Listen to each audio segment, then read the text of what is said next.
नमस्कार, सनातन विचार में आपका स्वागत है। अगर आपने चैनल सब्सक्राइब नहीं किया तो प्लीज़ सब्सक्राइब करें, वीडियो को लाइक करें, शेयर करें, कमेंट करें। आज जिस पुस्तक पर हम चर्चा कर रहे हैं वह अब रूपेश ठाकुर प्रसाद प्रकाशन वाराणसी द्वारा प्रकाशित राधे श्याम रामायण है। संपूर्ण 25 भाग। पुस्तक के लेखक, ग्रंथ के जो लेखक हैं वो नेपाल के श्री श्री श्री सरकार से कथा वाचस्पति की पदवी प्राप्त कीर्तन कलानिधि, काव्य कलाभूषण, श्री हरि कथा विशारद, कवि रत्न, पंडित राधे श्याम कथावाचक जी हैं। पुस्तक के जो मूल प्रकाशक हैं वे श्री राधे श्याम पुस्तकालय बरेली हैं, लेकिन अब जो है अधिकृत प्रकाशक वो रूपेश ठाकुर प्रसाद प्रकाशन वाराणसी है। पुस्तक का मूल्य, ये पुस्तक मैंने जो अभी आपने आनंद रामायण पे वीडियो देखी होगी, अगर नहीं देखी तो आप देख सकते हैं। उसके साथ ही खरीदी थी ऑफलाइन, 2-3 साल या शायद उससे अधिक हो गया। 300 रुपये है, 20-25% का डिस्काउंट मिला था मुझे। यहाँ कुछ नकली किताबों से बचने के लिए जानकारी दी गई है, लेकिन अब अगर आप ठाकुर प्रसाद पुस्तक भंडार से प्रकाशित पुस्तक ले रहे हैं तो वहाँ नकली पुस्तकों का इशू नहीं आएगा, इस प्रकाशन से ही ले रहे हैं तो। बाकी इन्होंने बताया कि राधे श्याम वशिष्ठ और तर्ज राधे श्याम नाम से कुछ लिखा हुआ कुछ पुस्तकें मिलती हैं, तो वो ये वाली पुस्तक नहीं है।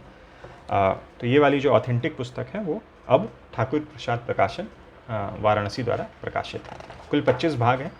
पुस्तक में लेखक का कोई ऐसा विशेष परिचय नहीं दिया गया है। ये जो एक उनके बारे में बस इतना ही दिया गया है, कोई भूमिका नहीं दी गई है। तो मैं विकिपीडिया से बस पढ़ के आपको कुछ बैकग्राउंड बता दे रहा हूँ। 25 नवंबर 1890 से 26 अगस्त 1963 का इनका काल था। यह एक हिंदी के लेखक थे और पारसी रंगमंच शैली की हिंदी नाटककारों में इनका प्रमुख नाम है। इन्होंने लोक नाट्य शैली के आधार पर खड़ी बोली में रामायण की कथा को 25 खंडों में पदबद्ध किया था। इस कृति ने राधे श्याम रामायण के नाम से विशेष प्रसिद्धि प्राप्त की। हिंदी भाषी प्रदेशों, विशेषतया उत्तर प्रदेश के ग्राम ग्राम में इसका प्रचार हुआ। कथावाचकों ने अपने कथावाचन तथा रामलीला करने वालों ने रामलीला के अभिनय के लिए इसे अपनाया। इसके कई अंशों के ग्रामोफोन रिकॉर्ड बने। सामान्य जनता में उनकी ख्याति राम कथा की इनकी विशिष्ट शैली के कारण फैली। अल्फ्रेड नाटक कंपनी से जुड़कर उन्होंने वीर अभिमन्यु, भक्त प्रहलाद, श्री कृष्ण अवतार आदि अनेक नाटक लिखे। उनके जनप्रिय रचनाओं के द्वारा हिंदी के प्रचार एवं प्रसार में इनका महत्वपूर्ण योगदान है। और भी इनके बारे में जानकारी दी गई है, विकिपीडिया और इंटरनेट पर उपलब्ध है, तो आप वहाँ से विस्तार में पढ़ सकते हैं। उसके अलावा राधे श्याम रामायण के बारे में विकिपीडिया पे लिखा है, इस ग्रंथ में 8 कांड तथा 25 भाग हैं। इस रामायण में श्री राम की कथा का वर्णन इतनी मनोहरी ढंग से किया गया है कि समस्त राम प्रेमी जब जब इस रचना का रसपान करते हैं तब तब वे इसके प्रणेता के प्रति अपना आभार व्यक्त करते हैं। जैसा कि इनके बारे में भी जो परिचय उसमें बताया गया कि कई कथावाचक जो हैं वो राधे श्याम रामायण में जो पंक्तियाँ लिखी हैं उसका प्रयोग करते हैं और रामलीलाओं में भी इन पंक्तियों का प्रयोग होता है, जो हिंदी में कथावाचन करते हैं और हिंदी में जो रामलीलाएँ होती हैं। हिंदी, उर्दू, अवधी और ब्रज भाषा के आम शब्दों के अलावा एक विशेष गायन शैली में रचित राधे श्याम रामायण गांव, कस्बा और शहरी क्षेत्र के धार्मिक लोगों में इतनी लोकप्रिय हुई कि राधे श्याम कथावाचक के जीवन काल में ही इस ग्रंथ की हिंदी व उर्दू में 2.25 करोड़ से अधिक प्रतियां छपी और बिकी। तो ये कुछ जानकारी थी ग्रंथकार और ग्रंथ के बारे में। मूल्य 300 रुपये है। हालांकि थोड़ी पुरानी प्रति हो सकता भी मूल्य बढ़ गया हो। मैंने तो ऑफलाइन लिया था, ऑनलाइन में देख लूँगा, ज़रूर कहीं ना उपलब्ध होगी ही वेबसाइट्स पर। तो जो भी अभी करंट प्राइस वहाँ दिखेगा वो मैं डाल दूँगा। कुल पृष्ठ इसमें 496 हैं, 496। जैसा कि अभी मैंने पढ़ के सुनाया, 8 कांड हैं इसमें कुल। बालकांड, अयोध्या कांड, अरण्य कांड, किष्किंधा कांड, सुंदर कांड, लंका कांड, उत्तर कांड और लवकुश कांड।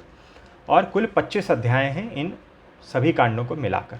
वो अध्याय हैं: राम जन्म, पुष्प वाटिका, धनुष यज्ञ, विवाह बालकांड में। अयोध्या कांड में दशरथ का प्रतिज्ञा पालन, कौशल्या माता से विदाई, वन यात्रा, सूनी अयोध्या, चित्रकूट में भरत मिला।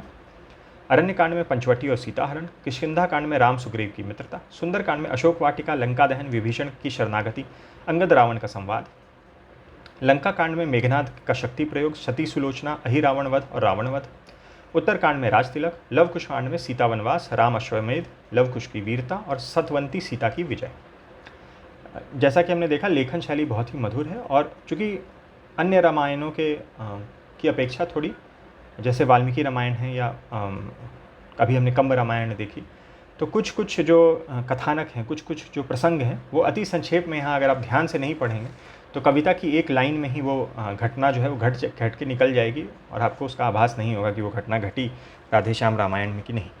तो ध्यान से पढ़ना है। वैसे कथा शैली बहुत ही मधुर है, भाषा भी सरल है, समझने में कोई कठिनाई नहीं होगी। हर अध्याय के प्रारंभ में इस प्रकार का एक रेखा चित्र है, उसके पहले एक आरती या फिर पूजा ऐसे दिया गया है, और हर अध्याय के अंत में प्रार्थना भी दी गई है, प्रारंभ में भी प्रार्थना दी गई है। जैसे प्रार्थना मंगलाचरण से प्रारंभ हो रही है। मूल ग्रंथ ही हिंदी में है, तो यहाँ अनुवाद का कोई सवाल नहीं है, और यहाँ से कथा प्रारंभ हो रही है। बीच बीच में ये चौपाइयाँ आई हैं, कुछ अंश में आपको पढ़ के सुनाऊंगा जिससे आपको शैली का आइडिया लग जाए। तो मुख्यतः ये पंक्तियाँ हैं, चौपाइयाँ हैं, और बीच बीच में ये गाना के शीर्षक करके छोटे फॉन्ट में ये भी आ रही है। पेज की क्वालिटी एवरेज है, प्रिंट मगर बोल्ड में है अधिकतर और बड़े फॉन्ट में है, स्पेसिंग भी अच्छी है, तो पढ़ने में कोई कठिनाई नहीं होगी। एक आध जगह प्रिंट जो है वो हल्का हो रहा है, लेकिन चूँकि फॉन्ट साइज़ बड़ा है तो समझ में आ जाएगा कि क्या अर्थ है, लेकिन वो कम ही स्थान है जहाँ ऐसा हो रहा है। जो गाना है, जो भी कथा में प्रसंग चल रहा है उससे संबंधित गाना है। हर जगह गाना जो है उसका वो कथा को आगे नहीं बढ़ा रहा है। अधिकांश स्थानों पे वो गाना केवल प्रसंग से संबंधित स्तुति है, या फिर जो है उसके ऊपर कह सकते हैं बस एक विवेचन है, उस तरह से है। एक आध स्थान ऐसे हैं जहाँ गाना जो है वो कथा को आगे बढ़ा रहा है, तो वहाँ यहाँ तक जहाँ कथा आई, गाना में कथा और आगे बढ़ी, और फिर आगे जो पंक्तियाँ हैं उसमें फिर कथा उसके बाद से शुरू हुई है। ऐसे बस एक आध ही स्थान है, बाकी जगहों पे गाना जो है वो प्रसंग अनुसार गीत है। वेदांत से संबंधित भी कई प्रसंग यहाँ आए हैं, जैसे ये गुरु गीता तुम्हें सुनाई है, तो गुरु गीता यहाँ से प्रारंभ हो रही है। इसके कुछ अंश मैं आपको पढ़ के सुनाता हूँ कि किस प्रकार की और कैसी लेखनी है, उसका आपको आइडिया लग जाएगा। दश पंच मध्य चैतन्य एक, जिसका प्रकाश सारों में है, जैसे दिनकर का गुप्त तेज चंद्रमा और तारों में है, उस प्रकाश द्वारा ही शरीर चैतन्य दिखाई देता है। वह व्यापक, वह चैतन्य तत्व संपूर्ण सृष्टि का नेता है। वही सच्चिदानंद तुम हो, वही निज देश तुम्हारा है, जो तीन गुणों से ऊपर है, जो पंचकोश से न्यारा है। पंचकोश यानी जो पंचकोशात्मक शरीर। अगर आप चैनल पे वीडियोस फॉलो कर रहे हैं तो कई पुस्तकों में हमने इस पे ऊपर चर्चा की है। व्यवहार जगत में कर्म लिप्त कहलाता वह जीवात्मा है, वास्तव में वह ही तत्सत है, परमात्मा है, विश्वात्मा है। दृष्टा दर्शन दृश्य वही ज्ञाता ज्ञान, सब उसका ही रूप है, सब में वही समान। कट सकता नहीं शस्त्र से वह ज्वाला भी जला नहीं सकती, उड़ सकता नहीं पवन से वह वर्षा भी बहा नहीं सकती। उत्पत्ति मरण सब कल्पित हैं, इनका उसमें है लेश नहीं। आनंद रूप वह स्वयं सदा, उसके स्वरूप में क्लेश नहीं। उसमें ही विविध शरीर सदा बनते हैं, मिटते जाते हैं, जिस भांति पुराने होने पर वस्त्र आदि बदलते जाते हैं। तो अगर आपने श्रीमद् भगवद गीता पढ़ी है तो आप वहाँ से इसको जोड़ के देख सकते हैं, समझ सकते हैं। एक ये स्थान है, ये ताड़का वध का यहाँ प्रसंग आया है शायद, जहाँ पे गाने के अंतर्गत जो है वो कथा आगे बढ़ रही है।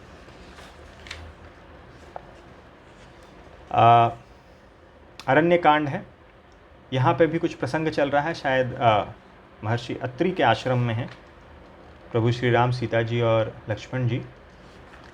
तो वहाँ ही उत्तम, मध्यम, नीच, ऐसा किस प्रकार की पतिव्रता जो स्त्रियां होती हैं उनका व्यवहार किस प्रकार का होना चाहिए, उस संदर्भ में कुछ उपदेश है, और आगे चलकर फिर पतियों के लिए भी कुछ उपदेश है। अपने को तो सर्वथा रखा पूर्ण स्वतंत्र, किंतु नारी को कर दिया नियमबद्ध परतंत्र। तुम पतिव्रता पतिभक्ता हो, यह उन्हें सिखाया जाता है।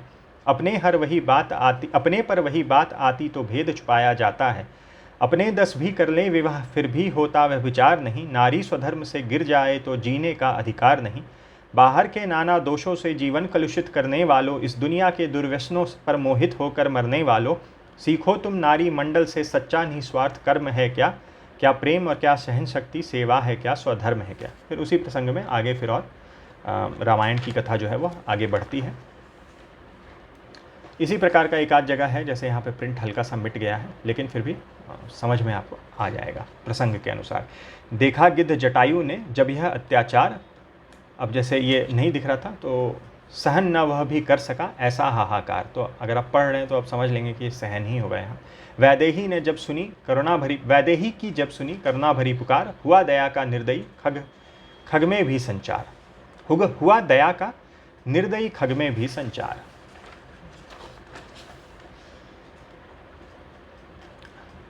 यहाँ भी सुरसा, लंकिनी और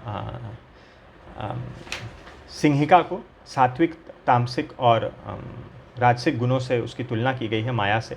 नभवाली सात्विक सुरसा को आया हूँ जीत बल बुद्धि बल से, जल की तामसी सिंहिका को कर दिया नष्ट क्रोधानल से, थल पर राजसी लंकनी को अब मुष्टिक मार गिराऊंगा, जीतूंगा जब त्रिगुणी माया तब भक्ति मातु को पाऊंगा। गाना भी हर जगह हिंदी में ही है।